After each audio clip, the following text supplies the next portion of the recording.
Welcome back, Rankers. Just on a few comments from last week's show. No, I was not drunk. The only thing I drink when recording the show is caffeine.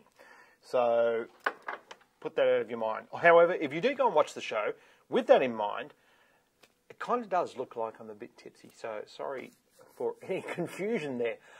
If you like Seth Godin, and let's face it, what's not to like? He's bald, writes really well, and he's got a purple cow. He's written an excellent blog post this week about 4 viral events from last week.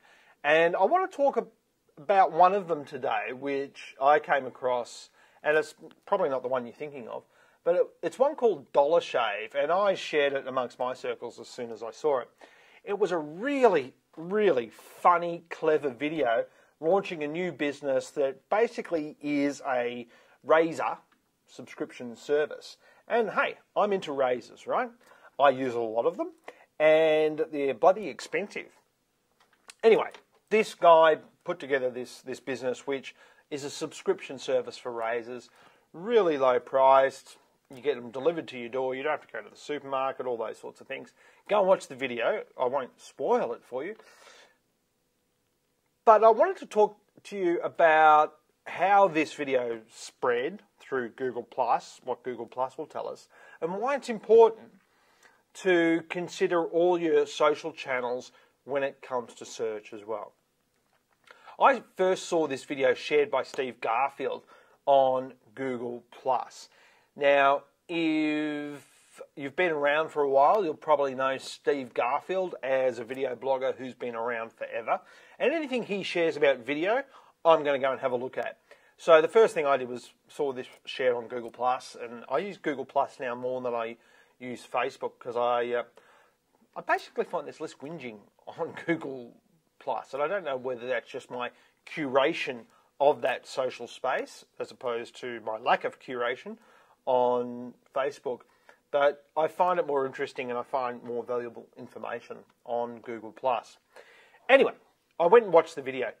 Now, anytime someone shares something on Google+, you can have a look at the thing that's called ripples. Now, you can see here that Steve shared this on the 7th of March, so a week ago, and in that time, the Dollar Shave video has had about 3 million views. Now, a couple of things that went wrong for Dollar Shave. Their website couldn't handle the volume of queries that came to it, so there's some lessons there to be learned about load sharing, about hosting in the cloud, and making sure that you've got burst capacity for your website and all those sorts of things if you're planning a big launch. What they've said, Dollar Shave have said, is that they got 5,000 orders on the day, so the 7th of March, even though the website was broken for most of the day. But let's think about that. They had 3 million views of the video. Now, this video here that we're looking at was shared on the YouTube channel. I'll get to the YouTube channel in a moment, but let's just have a look at this ripples thing. So every time someone puts something on Google+, you can go and have a look at the ripples. And if you look at this, it gives you how something propagates over time when it's shared. So the first person shared it up here, and then this Dante Fernandez shared it. Bang, he's a big influencer. He would have great authorship, as does Danny Sullivan, a well-known SEO guy. And this Casey McKinnon, this Brian Brushwood shares it. Linda Worry, Vic Dotra, all these people with lots of people that are circling them on Google+. And you can see, I'm down here, by the way, just in this little circle down in here. And Steve Garfield, incidentally, is this slightly larger one. And look, that only represents 1,800 shares, but it's just an interesting way to watch how something spreads over Google+. And, all these people have large footprints in other social media as well. So you can say it will be slightly reflective of how it spread over, say, Twitter or Facebook or those sorts of things as well, and over time. And you can see here over time it starts to dwindle off. So you've got this small window of opportunity, if you like. So this video here was shared on YouTube. It wasn't actually directed straight at the site. Now, in retrospect, given how their site collapsed under the strain, that would have been from people who first watched the video on YouTube, which is this video here. You can see here it's got 3 million views, and then went to their site. Now I'm going to go to the video and then pause it, and I want you to go and have a look at this video in your own time.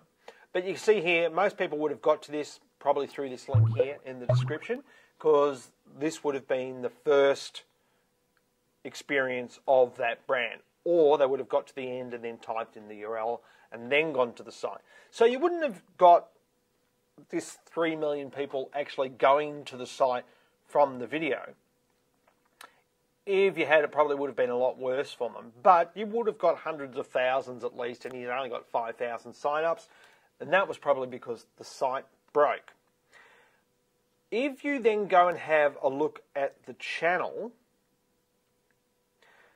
and this is the YouTube channel, looks great, reflects the brand. This is very, very much like the site as well. There's a couple of things missing here though. Social outlets. And we've got 1,500 subscribers, which is pretty good for only one video. But there's no social outlets. We don't have a Twitter. We don't have a link back to Google+. And the reason that you need these things is because it will help with the ranking in the longer term. If Google sees that you've had 3 million views, how does it know who you are as an author? And an author, and I'll show you what I mean here. If we have a look at, this is my channel, one I prepared earlier, and you can see here I've got the Google+ logo, we've got the Twitter logo, which takes you to my Twitter account and also the Google+ account, as well as our homepage. I don't link it to my Facebook because I tend to use Facebook, my personal Facebook account for personal stuff, not for business stuff. I should actually link the business page.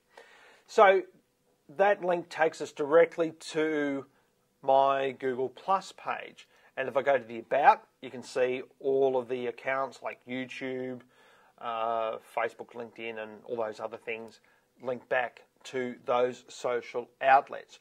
All of this together combines to create great Google authorship. So all of these people that we see in the Google Ripples, they've got fantastic authorship. Dollar Shave Club, if they had to set up a business page, or the CEO who's featured in the video had to set up his own Google+ account and linked it from his YouTube account, he would also have great Google authorship. And to show you what I mean by authorship, if we have a look at, let's see, what's one I've done recently? Google's avalanche of changes. This is a video I recorded a couple of months ago.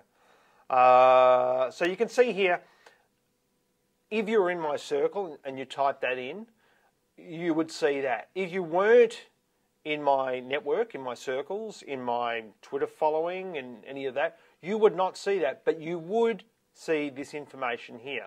And this is what I'm talking about with authorship. Authorship, and they launched authorship before they launched Google+. Authorship, in my opinion, is eventually going to replace, to a large extent, the idea of backlinks and more backlinks, because that is very easy to gain. You can just go out and buy more and more backlinks. What you can't gain is the authority of an individual and the quality of their content, which is reflected by the quality of the other authors that share their content. Hopefully that's helpful, and we'll see you next week. Rented Lips. Thanks very much. Bye.